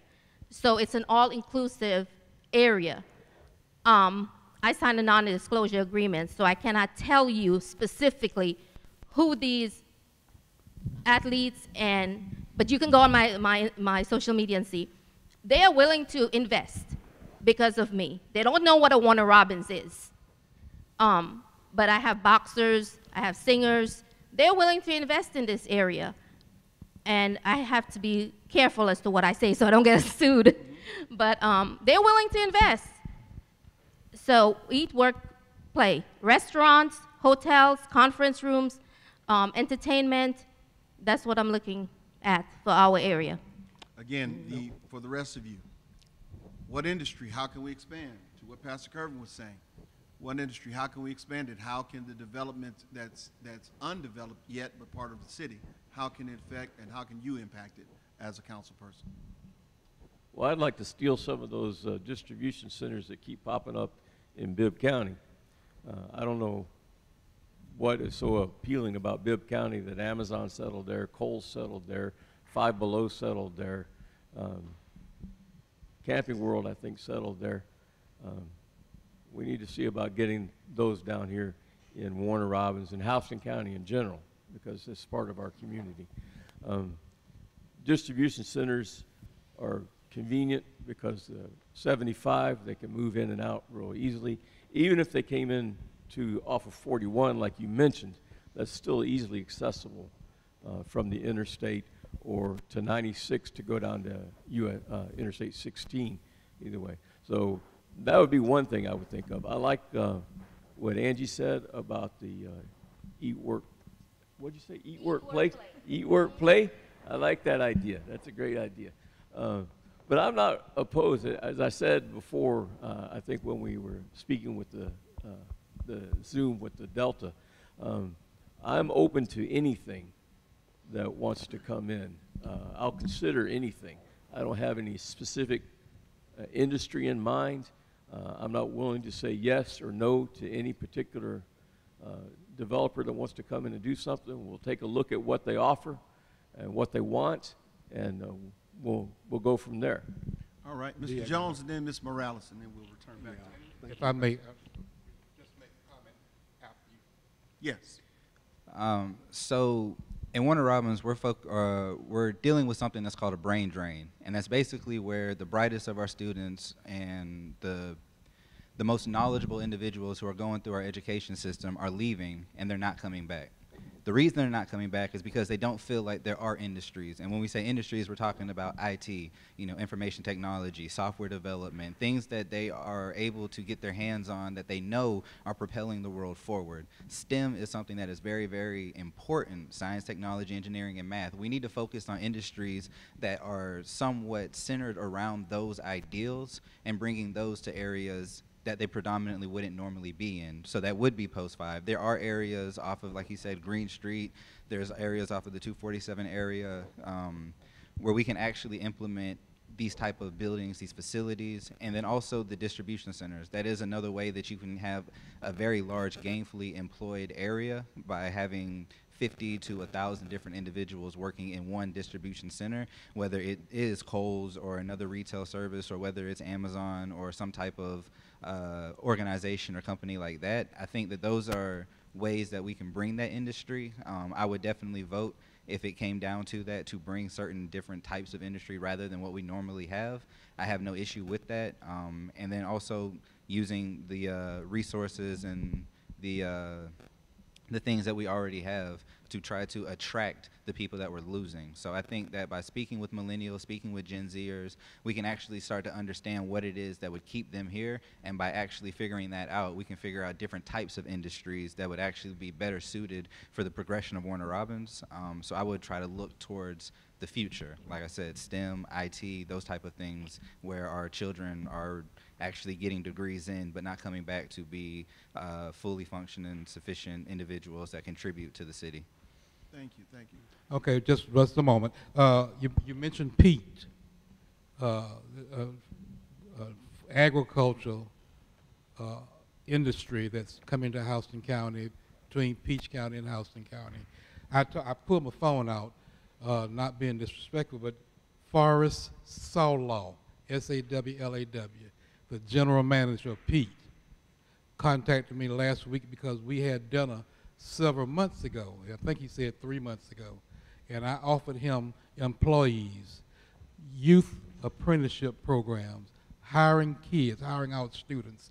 And he wrote me, and I got the text here. You're welcome to look at it, asking me to get him in touch with the individuals. I in turn called the Board of Education yesterday, talked to Mr. David McDermott, the Director of Career and Technology Education, gave him the information. He said that he would take care of it. He would get the apprenticeship coordinators in there. Those are more jobs for our kids, our youth, as well as, I guess, some adults also. But I didn't want to pass that by. since I just talked to the general manager yesterday. Ms. Morales? Thank you. I kind of disagree with some of the things that I've heard on this stage right now regarding industry and things. The city of Warner Robins unfortunately lacks arterial infrastructure to support some of these industries that are being discussed. If you were to ask the citizens of Warner Robins, would you rather have another motel in the city, or would you rather have a place where you can go and have a food truck Friday? I think the majority of them would say that they would rather have a place where they could go and have a food truck Friday. I know that we do need to grow, and we are growing as a city, and I know that we do need to bring in jobs and industry to a degree. But I kind of feel like when the city is looking to industry over there, it's kind of like you want to buy a Mercedes, so you're not going to change the oil in the car that you have. It doesn't make any sense. You have to maintain what you have. I think that we need to infuse some of the areas, some of the smaller businesses, get them into, again, we go back to commercial circle area and creating a downtown area. When people want to go to a fair, a little arts fair on the street or whatever, they don't come to Warner Robins. They go to Perry. They go to Macon. I work with some gentlemen who don't even spend their weekends in Central Georgia. They drive to Atlanta to do things. We do not have enough things to do. Our 4th of July concert and fireworks display, we have the resources to have something more than just once a year. And we need to provide that for the citizens because I think that they want something to do. They don't want to drive 17 miles to go to Macon, and they don't want to drive 20 miles to go to Perry to do it. They want to do it right here in their home. And again, you could develop out there between Peach and Warner Robins, and that would be great as long as some of that revenue continues to generate here.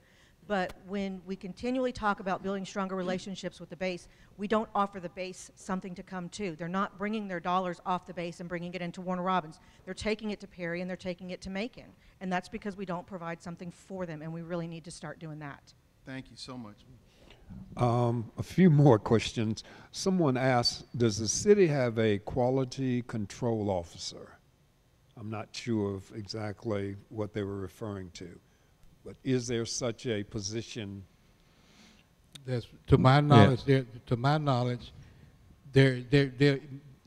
a quality control person, but there's a quality control position, but I think it's housed in each department. Mm-hmm. There's not a person, unless these councilmen here know something about it. Well, it's building and transportation is Bill Mulkey. That's right. And he primarily is in charge of that. And of course, in public works and different departments, yes, they have their own quality control within themselves. But let me say something very important that we haven't mentioned tonight that I advocated for 8 years, that we now have, that is also a quality control, is a city administrator. And he's doing a fantastic job. And I think that is sort of a quality control because he has a lot of experience. He's been able to implement a reorganizational chart. The budgeting that we're doing now, I think a lot of times we make mistakes because we don't know. And I think that experience or that quality control gives you the opportunity to make smarter, more efficient decisions. And I think within the last, and I think Mr. Holmes and Mr. Mack would agree with me, I think in the last year or so we've made some really good decisions and done some really great things, and we're just now beginning to take off. And that quality control question made me think of just that. Thank you. And if I may add something to it, to answer your question, from my knowledge, no. I'm in agreement with what Councilman Lauritsen said. The city administrator, he's the accountability partner for all of the department heads. He's the one that dictates what they're doing on a daily basis as far as their priority. He's the one that's implementing a lot of the initiatives that are going on right now that hadn't been there before. And a lot of times he's not recognized for a lot of that. A lot of other names have been thrown out there during this election cycle, but at the end of the day, the root cause analysis has been because of Mr. David Corbin. So to answer your question, no, but as far as quality control officer, but the accountability part of it ends with David Corbin. All right. With that, Mr. Lauritsen, you've been on council 8 years. Yes, and, sir. Mr. Holmes, 12 years. And both of you mentioned something. You mentioned, Mr. Lauritsen, having town hall meetings, and Mr. Holmes spoke to the blight in the area and that it's gotten worse. The question is, with these issues after 8 and 12 years, why should the citizens believe it's going to get better in the next 4 years? That's a fair question. I agree with it. But as I stated earlier in the introduction, we've begun to get some things done, and we've begun to start some things that I think we're going to move on, because we have. I'll take Mr. Mack, what he just said. He got ahead of me on that one. We have a person in leadership now that we have been talking about doing for years. We've been talking about a city manager or a city administrator. Granted, it came about.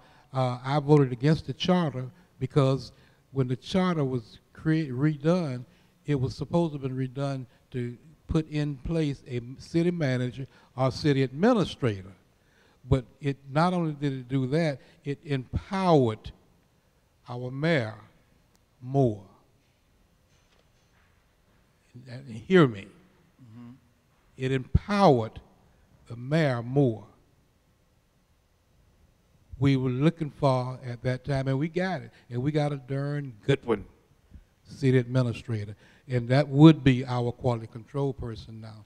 But he's brought leadership, he's brought knowledge, and he's brought experience to the city. And people are willing to listen to him because he does have an idea and know what he's talking about. I want to address the question that you asked too. I think we have accomplished a great deal. A lot of things go unseen. And I'll give you an example. You change blighted areas by making investments, not just tearing down.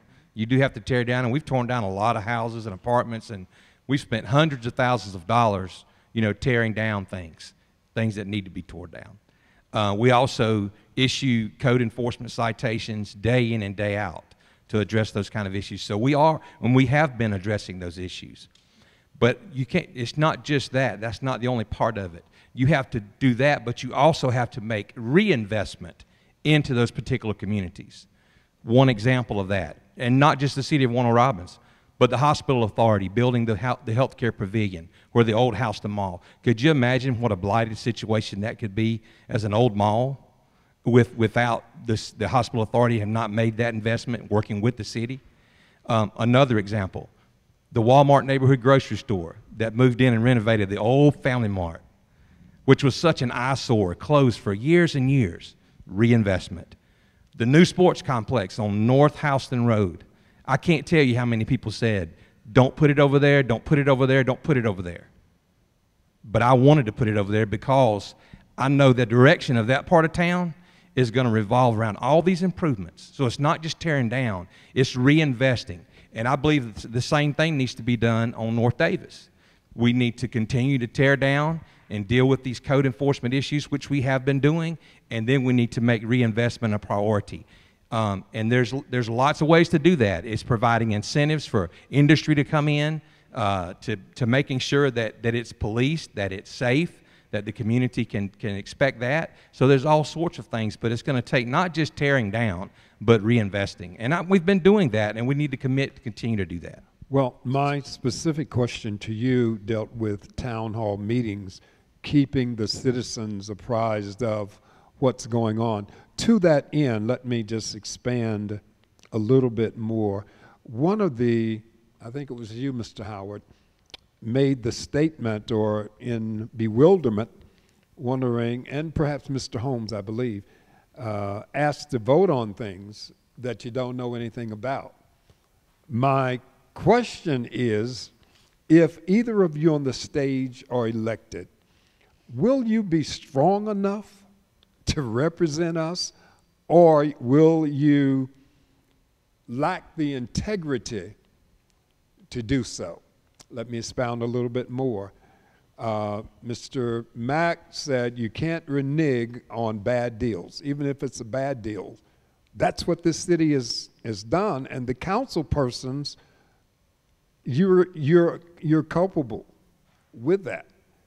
But you're still asking us again to elect you, and you are asking us to elect you. So will you join in reneging on deals, even after you discover later on, hey, I could have made $10, but I only made $5? I wasn't on the council at the time when that decision was made. Let me be clear with that. That was before I was on council. So let me be completely transparent. No, that's the observation that I make from where I sit at this point. But when those deals were made, I wasn't on council at the time. But I'm just simply saying, I was referring to your statement Yes, sir. of reneging on bad deals. And we have seen that, hence the lawsuits that this city is having to deal with them. I think what we need to do with these blighted areas, which fuels a lot of the narrative, and based on the trauma that we endured, there's people that are kind of gun shy. But what we need to do, when you find blight, you have a trail of millions of dollars. We need to create an opportunity zone and a small business incubator to redevelop those blighted areas. And we need vested interest from everybody. We're going to have to create some tax breaks for private industries, private developers to come in and redevelop those blighted areas. And as far as the blight, we've empowered code enforcement by hiring more officers. But one problem we do have in the city is out-of-town landlords and the cost it takes to run them down, to hold them accountable for the properties that they own, and they probably live in Cleveland somewhere. That's a big problem. So therefore, we need to vet these applications a little bit better to hold them accountable. Well, that did not address my question. Yes. Again, my question says, we make these bad deals, and whoever is elected, are you going to become culpable? Are you going to just join in and say, let's go to court, wasting taxpayers' money? Absolutely not. In fighting these bad deals? Absolutely not. I am an advocate to go against the status quo. I am here for the people and their tax dollars because they're the most important part of this process. And I'm against that. And I stand firm on that. If we honored it, I'm not going with the status quo. I'm not afraid to confront the unconfrontable. The underlying issues, the underlying belly of the city has not been confronted in the proper way. Because people, I don't know what the issue is, but I'm not for it. One of the things I think that a forum like this allows us to do, very simply, is to discover what your competency is. We ask you questions. You're able to expound upon what you know and what ideals you have. Unfortunately, a forum like this does not address what your character will be. And that's not a casting aspersions on anyone. It's just the reality. And so that's why we ask these questions, some of them very pointed, some of them very broad. What's important is not only if you will stand to defend yourself, but will you stand to defend the people of Warner Robins? Will you stand and defend the people who you voted for? And to something you said, Ms. Morales, you said that you all cannot be a person who makes decisions for everyone else, but that's exactly what we vote on you for. That's exactly why we choose you. Because when we're in that meeting, that we need you to speak for us. And I understood that's what you were implying. Right, that so, if we hear what you have to say first. Absolutely. And so as we have been at this now for about an hour and a half, I think this would be a good time, if you're in agreement, Pastor, yes, sir, that you make your closing argument. That you make your closing argument, and we will, again, we'll go in reverse order. We'll start post 5, 3, and then 1 in closing because that's a citywide post. And so I ask that you make your closing argument. Give yourself 2 minutes and tell us who you are and why we should vote for you. So beginning again with post 5, we'll start with Mr. Jones and then Mr. Holmes. Thank you. One of the things that was just brought up was, will you have the integrity? Will you speak up? I use a voice for the voiceless as my tagline, not because it sounds cool or it's a great talking point. It's something that I live by. I have always been able to stand in the front and say what is necessary. I have no reason to back down. I want to bring as much transparency within the law so that the citizens do feel well informed, that they do understand what is going on, that they don't feel lost, and that they feel like they are a part of the process when it comes to governing them and making their community safer and better. I don't just do this because it would be a great social status. I do this because I have a humanitarian sense of worth. I know what it means to want to stand up for the people who can't stand up, to be a voice for the people who have been screaming for as long as they have and not been heard. That is why I am running. I'm running because I care about the community that I am a part of. Yes, I will represent all of Warner Robins, but I do have a main obligation to Post 5. That doesn't mean I will neglect the betterment of the city, but that means that I will do whatever in my possession, my power, however you would like to say it, for that side of town. That is the side of town that I will represent. That is the side of town that I will do any and everything for. I've been riding through these streets. I have talked to, I can't tell you how many people. I've learned about all of their issues, their concerns, the things that they want to see happen, the things that they don't believe that would happen. We've asked them 2 questions. 1, who is your city councilman? They do not know. That is a problem. If you don't know who's representing you, then you have no idea who you're supposed to go to talk to about the problems that you have. And I don't like that. And the other question is, do you think things will change? There is so much political apathy that nobody believes that anything is going to happen on that side of town because nothing has happened on that side of town.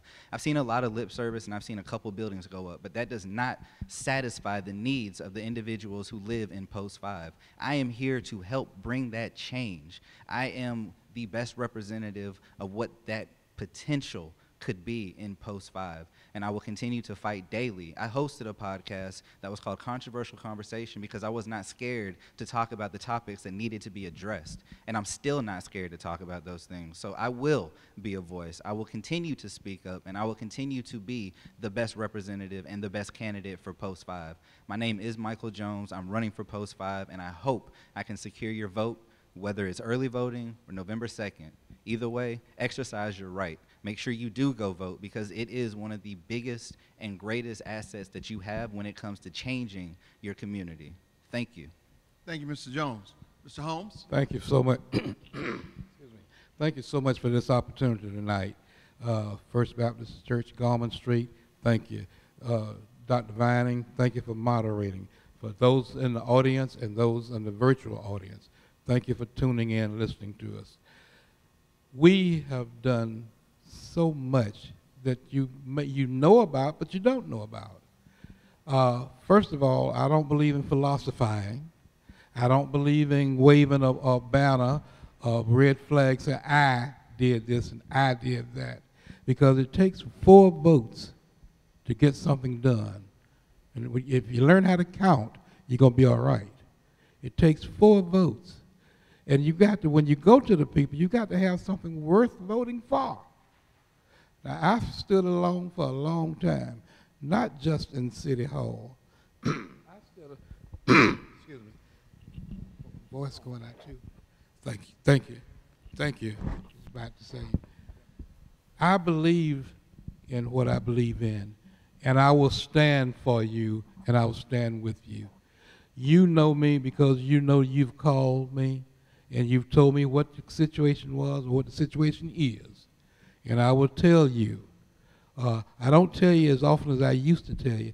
I used to say I'll be, and there are people all over Warner Robins, not just Post 5, but all over Warner Robins, will tell you that I'll say to you, when you tell me your problem, I thank you, first of all, for letting me know. And I think each one of us has alluded to that if we don't know, there's nothing we can do about it.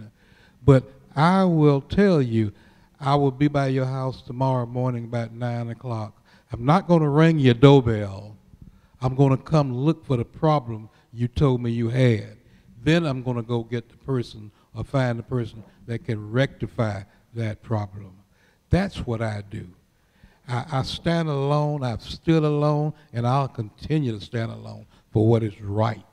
Vote Clifford Holmes, Post 5, experience, knowledge, and wisdom. Thank you. Thank you, Mr. Holmes. Our Post 3 candidates, beginning with Dr. Eugene, then Mr. Howard, then Mr. Lauritsen. Okay, y'all. Take a trip down memory lane with me. Imagine me being 80 pounds, 1 suitcase, 14 years old, coming to America all by myself. No parents here, still don't have any parents here, no family, real family, and I've made it. I have successfully built several businesses. I have a successful nonprofit. I've struggled and raised my children. I will do whatever it takes to make sure that I am successful. All the accolades that I have on the wall, it took hard work. Quite a few people in this audience that I see a lot of familiar faces, they will tell you that they see me from the streets to the boardroom. They would tell you that I'm up 2 or 3 o'clock in the morning and I will answer my phone if I know your number. I will answer my text, you know, because I don't sleep. They don't call me little bit, mighty midget for nothing. I'm a powerhouse. That might sound rude, but I'm an ordained minister now, so I try to pull it back. Try to pull it back a bit. But in my days, New York, growing up, I was relentless. I would not stop until I got a yes. So, having said that, I have passion for this community. I actually have 3 homeless people right now, today, working for me. And that's a passion of mine, and it's like, I'm not angry, I'm passionate about that. We have a lot of homeless people here in Warner Robins, and they cannot get a job because they don't have a physical address. When you don't have a physical address, you cannot get a job. And they're up all night looking after the little possessions that they have. So that's why you see them sleeping during the day. That's a huge misconception. I've been taking care of the community forever, and that was instilled in me through my grandparents. Back then, my grandparents didn't get a humanitarian award from the White House. They didn't get letters from the White House. They didn't go to the United Nations. They didn't go to the Capitol. But they took care of each other. My aunts and uncles do that now, and that's just instilled in me. I don't know how to stop. You know, I'll go out of my way to do anything for anyone, and I will accomplish my goals. So, vote for me, Angie, the mighty midget. Thank you. Thank you, Dr. Eugene. Mr. Howard. I want to answer the pastor's question about integrity, and am I willing to stand alone against what I believe to be wrong. If you knew me when I was working on the base in our integrated project, I can't even remember, IPTs, what we call them for short. There were many times I went head to head with engineers or logistics managers or other people on my own team because of something that they wanted to do that I believed was wrong. So yeah, I'll stand alone if I have to. In closing, I'd like to say that I covet your vote. I pray you'll vote for me. I promise that I will do the best job I can for the city of Warner Robins and for District 3. I won't make any specific promises about I'll vote this way or that way because I don't know the ins and outs of each and every issue right now. But I will look into each and every vote that comes up. I will study it. That's just who I am. That's just the way I am. I don't go off half-cocked, as my grandmother used to say. I research things and learn things, and then I'll make my decision about which way I'll vote on a given issue. So I would be honored if you would vote for me this week, if not this week, on November 2nd. Thank you. Thank you, Mr. Howard. Mr. Lauritsen. Yes, thank you. Thank you again for having us. We really appreciate it. You know, there's two primary functions of elected officials in municipal government. And that's to legislate, let's make laws, policies, that kind of thing, and then to appropriate funds. In those two functions, you get to be a part of appropriating funds for things that are important, that you feel are important to the city. Passing laws or ordinances that you feel protect our citizens or enhance their daily lives. So that's the great part of it. But I will tell you, on 8 years, we've won some battles and we've lost some. And notice I said we, because it takes a team. It takes cooperation. You're not going to win every time. You're gonna win most of the time, but you're not going to win every time, and you got to be willing to commit to working together. It takes a team of people, like Mr. Holmes said. It takes 4 votes. There's 6 council people. So if you're passionate about something, you got to get 3 more votes to make it happen. And I will tell you this: when you remove the personal agendas from either the council people or from people on committees and things like that, and you just vote your conscience on what's best for the citizens, then most of the time you're going to be okay. And I feel like that's what I've done for 8 years, and I'm committing to continue to do that. I think that there's a lot of great things we've accomplished in 8 years, but listen, our greatest days are ahead of us. And there's a lot of exciting things coming our way, and I absolutely want to be a part of that. I want to continue to help make those things happen. And with your vote and your confidence, I'll do just that. So God bless you. Thank you again. God bless. Thank you, Mr. Lauritsen. Ms. Morales, Post 1. Okay. So, again, thank you, everybody who is here and who is watching tonight. I don't think that I can impress upon you how important it is to vote. Local city government is the government that has the largest impact on your daily life. You need to make the right decision and choose the right people to put, who are going to be making not the decisions for you, but who are going to be going out and talking to you and finding out what it is that you need. I'm not here to make your decisions. I'm here to represent you as your citizens of Warner Robins. I don't make that choice. I don't decide the things for myself. I don't presume to know what is best for you. I need to have that conversation with you. We need to have that discussion and find out what it is that you need, what it is that you feel that the city council or that your government is not hearing from you, and then go there and be that representative for you. I'm not a politician. I didn't grow up in a family of politics. I just am a regular Warner Robins citizen who sees things daily that I think that need to be addressed. I feel that I have the tenacity to work on them. And again, I don't know how many of the city council members currently sitting have gone to the citizens, asked them what it is that they need, what it is that they desire, and then gone back and properly represented that for you. So I hope that that would be me. But even if it's not, even if you don't vote for me, I just seriously urge you to please get out and vote. A little over 100 years ago, some of us in this room didn't even have the right to vote. So let's get 25% of the citizens, registered voters, out this week and Tuesday to vote. Thank you. Thank you, Ms. Morales. Mr. Mack. Thank you, sir. Thank you again for this opportunity to the First Baptist family. Dr.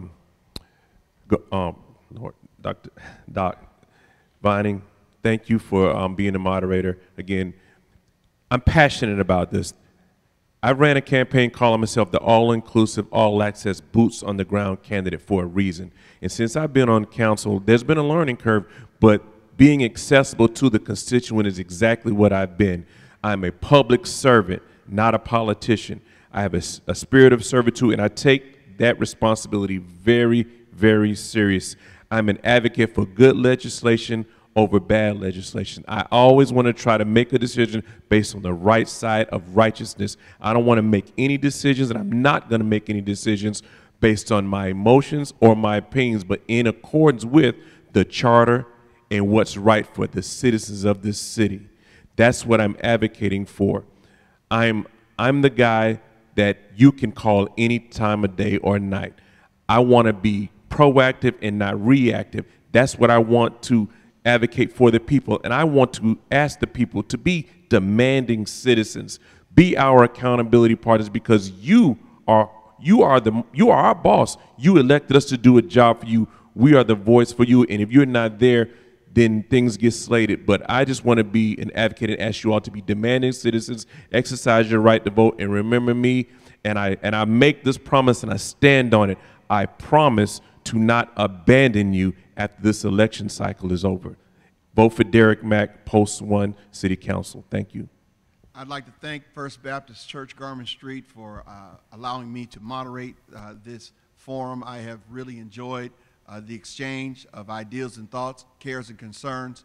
And I would like to now yield the floor back to Pastor Kervin, and let's give God some praise for all the folks who participated today. Oh, wonderful, wonderful. Listen, thank you, candidates. I wouldn't want to be in your position at all. But service requires, if you will, doing what you're doing. And again, my hat is off to you for going through this arduous past 2 hours now. Dr. Vining, thank you, man, for moderating this evening. It was fantastic. To you, our Facebook audience, and those who are here, thank you so much. Next Thursday, day after tomorrow, we'll be right back here, 6 o'clock, for our mayoral candidates. After seeing this, hopefully they won't get chicken on us, but we'll be here Thursday at 6 o'clock for our mayoral candidates. Don't forget, Friday is the last day for early voting. Please go and exercise your right and responsibility to vote. It is important. These men, these women have presented themselves well, so you have some excellent choices from which to choose. Please vote. If you don't make it by Friday, certainly November the 2nd, the general election, please, please, let's vote. Well, until we meet again, we thank God for what he has done, for what he is doing, and for what he will do. Until Thursday at the same time, you be blessed. That's a wrap, guys.